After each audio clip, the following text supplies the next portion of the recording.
Episode 101ல பார்த்தீங்கன்னு வச்சுக்கோங்களேன், நம்ம ரங்கன் வந்து அவங்க பெரியம்மா கிட்ட போயிட்டு, "எதுக்கு நீங்க ருக்மணி கிட்ட போயிட்டு இதெல்லாம் வந்து பேசுனீங்க? எதுக்கு எல்லாத்தையும் வந்து டிஸ்கஸ் பண்ணீங்க?" அப்படிங்கிற மாரி அவரு கோவமா கேட்டுட்டு இருப்பாரு.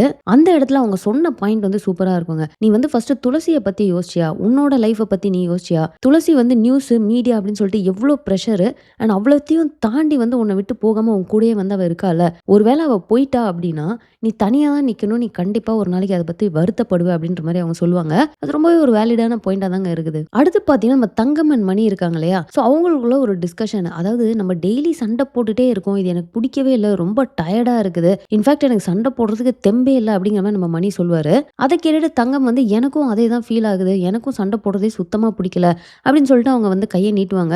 இதுக்கப்புறம் நம்ம சண்டையே போட வேணாம் ஓகேவா? அப்படின்னு. அந்த நேரத்துலயும் பார்த்தீங்கன்னா, நம்ம மணி வந்து சண்டை போடாம இருக்க முடியுமா? அப்படின்ட்டு ஒரு வாட்டி நக்கலா கேட்பாரு. பட் அவங்க சண்டை போட்டுக்கிறதுல பார்த்தீங்கன்னா வந்து 2 பேர் மேலயுமே வந்து தப்பு இருக்கிற மாரி தான் இருக்கும். மாத்தி மாத்தி தான் வந்து சண்டை போட்டுட்டு இருப்பாங்க. இந்த டயலாக அடிச்சுட்டு இன்னும் ஒரு 5 நிமிஷம் கூட இருக்காது. அதுக்குள்ள பார்த்தீங்கன்னா வந்து அணு வச்சு திரும்ப சண்டை வந்துரும். என்ன அப்படின்னு பார்த்தீங்கன்னா, அந்த கேன்டீன்ல சாப்பிட்டுட்டு இருக்கப்போ மணி வந்து தங்கமுக்கும் சேர்த்து 2 பிளேட்ல மசாலா தோசை எடுத்துட்டு வந்துருவாரு. அது எக்ஸ்ட்ரா அப்படின்னு நினைச்சு நம்ம அணு வந்து எனக்கு எடுத்துக்கிறேன் நான் இங்க லைன் கியூ பெருசா நிக்குது அப்படின்னு சொல்லிட்டு அவங்க எடுத்துடுறாங்க. மணி பார்த்தீங்கன்னு வச்சுக்கோங்களேன், அந்த இடத்துல இப்ப அணு வந்துட்டா அண்ட் அதே இடத்துல தங்கமும் இருக்கிறாங்க அப்படின்னா, உடனே தடுமாறுறாரு. எதேதோ சொல்லி சமாளிக்கிறாரு. இல்லாததெல்லாம் வந்து சொல்றாரு. அந்த மாரி இல்லாம அத கொஞ்சம் டைரக்ட்டா அவரு ஃபேஸ் பண்ணாலே வந்து இவ்ளோ கன்ஃப்யூஷன் வராது அப்படின்னு நினைக்கிறேன். ஏன்னா அவரு மறைச்சாலும் அதோட பெரிய சண்டை வந்துட்டு தான் இருக்கு. அத தாண்டி தேவையில்லாத மிஸ் அண்டர்ஸ்டாண்டிங் வருது. இதுக்கு ஓப்பனா சொல்லியே சண்டை போட்டு சார்ட் அவுட் பண்ணிட்டு போயிரலாம் அப்படின்னு நினைக்கிறேன். இவ்ளோ சொல்ற மணி பார்த்தீங்கன்னு வச்சுக்கோங்களேன், இப்ப அணு வந்து ஜாக்கியோட பேசுற மாரி ஒரு சீன் இருக்கும் தெரியுமா? அதாவது அவங்க வந்து பேட்டிங் பண்ணிட்டு இருப்பாங்க. அந்த டைம் நம்ம ஜாக்கி பயங்கரமா பார்த்து அட்மையர் பண்ணிட்டு இருப்பாரு. அதுக்கப்புறம் ஹாஸ்டல் கீய காணோம்னு கொஞ்ச நேரம் தேடிட்டு இருப்பான். இப்ப ஜாக்கி பார்த்தீங்கன்னா, அணுவோட சேர்ந்து வந்து இந்த கீ எல்லாம் தேடிட்டு இருக்க மாரி ஒரு சீன் இருக்கும். அத தூரத்துல இருந்து நம்ம மணி பார்த்துட்டு பயங்கரமா கடுப்பாவாரு. எப்பன்னு காத்துக்கிட்டு இருப்பான் போல இருக்கு அப்படிங்கிற மாரி வேற சொல்லுவாரு. அண்ட் தங்கம் வந்தோனே அப்படியே பதட்டமா அப்படியே அதெல்லாம் ஒண்ணும் இல்லையே அப்படின்னு சொல்லிட்டு அங்கிருந்து கிளம்பிருவாரு. வெறும் ஃப்ரெண்டு அப்படின்னு சொல்லிட்டு இருக்காரு. ஒண்ணுமே இல்லன்றாரு. அத பார்த்து தங்கம் ஏன் பொசசிவ் ஆவணும் அப்படின்லாம் இவர் யோசிக்கிறாரு. இவர் எதுக்கு வந்து அணு ஜாக்கியோட பேசுறத பார்த்து இவர் ஏன் பொசசிவ் ஆகுறாரு அப்படிங்கிறது எனக்கு இப்ப வரைக்கும் புரியல.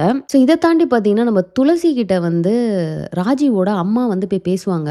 ராஜீவ் வந்து இந்த அளவுக்கு கேவலமா பண்ணுவான்னு நான் நினைக்கல. அவனே வந்து உன்ன ஆள் வச்சு இது பண்ணிட்டு காப்பாத்துற மாரிலாம் அவன் சீன் போட்டுருக்கான். நினைச்சா எனக்கே வந்து வெறுப்பா இருக்குன்னுலாம் சொல்லுவாங்க.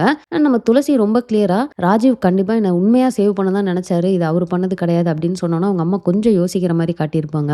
அண்ட் இதே மாரி பார்த்தீங்கன்னா, நம்ம கிரீஷ் இருக்காரு தெரியுமா? தங்கம் பேசினதுல இருந்து அவருக்கு அது உறுத்திட்டே இருக்கு. ஏன்னா வந்து கிரவுண்ட்ல நீங்க வந்து பார்க்கணும். இந்த மாரி உங்களோட கோவத்தெல்லாம் வந்து இப்படி பர்சனலா காட்டக்கூடாதுன்றத சொல்லியிருப்பாங்க இல்லையா? சோ அத அவரு ஒரு பக்கம் யோசிச்சுட்டே இருக்காரு. ஏன் அப்படின்னு பார்த்தீங்கன்னா, அந்த சைடு அவங்க ஃப்ரெண்ட்ஸ்லாம் வந்து ஏதாவது இன்ஃபர்மேஷன் கேதர் பண்ணியா தங்கம்ட்ட இருந்து?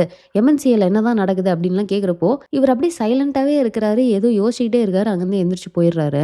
இது போக பார்த்தீங்கன்னு வச்சுக்கோங்களேன், நம்ம மாதையனோட அம்மா வந்து ஒரு மாரி பிளட் வாமிட் எடுக்கிற மாரி காட்டியிருப்பாங்க. ஸோ அது வந்து ஹாஸ்பிட்டல் கொண்டு போயிட்டு கூட இது ரொம்ப வந்து அப்படியே சோகமா கொண்டு போயிற போறாங்களோ அப்படின்னு ஒரு பக்கம் பயந்துட்டு இருந்தேன். நல்ல வேளை அப்படிலாம் எதுவும் இல்ல. இது வெறும் வித்ட்ராவல் சிம்ப்டம்ஸ் தான். கொஞ்ச நாள்ல சரியாயிரும் அப்படிங்கிற மாதிரி வந்து டாக்டர் வந்து சொல்லிடுறாரு. இத வந்து மாதையன் தியோ கிட்ட பேசிட்டு இருக்க மாரி ஒரு சீன் இருக்கும். இத தாண்டி அவர் என்ன சொல்லுவாருன்னு பார்த்தீங்கன்னா, நான் வந்து என்னோட ஃபியூச்சர பார்க்கணும். அடுத்து பார்த்தீங்கன்னா, இந்த காலேஜ் முடிஞ்சோனே நான் சென்னைக்கு போகணும். ஸோ இதெல்லாம் கேட்டுட்டு நம்ம தியோ வந்து பயங்கரமா ஃபீல் பண்ணுவாங்க. என்னதான் ஒரு கிரிக்கெட்டரா உள்ள எனக்கு வந்து நீ சொல்றது கரெக்ட்ன்னு தோணுனாலும் என்னால வந்து இத ஏத்துக்கவே முடியல அப்படின்னு சொல்லிட்டு அவங்க ஃபீல் பண்ணுவாங்க.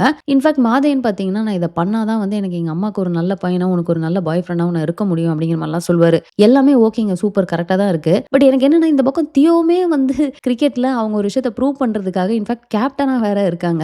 அவங்க அடுத்து என்ன பண்ண போறாங்க? அவங்க ஃபியூச்சர் என்ன? அவங்க சென்னைக்கு தேவையில்லையா? இத பத்திலாம் யோசிக்காம இவங்க என்னமோ வந்து வெறும் மாதையன பத்தி மட்டும் யோசிச்சு பேசுற மாரி இருக்கே. இது என்ன அப்படிங்கிற மாரி எனக்கு தோணுச்சு.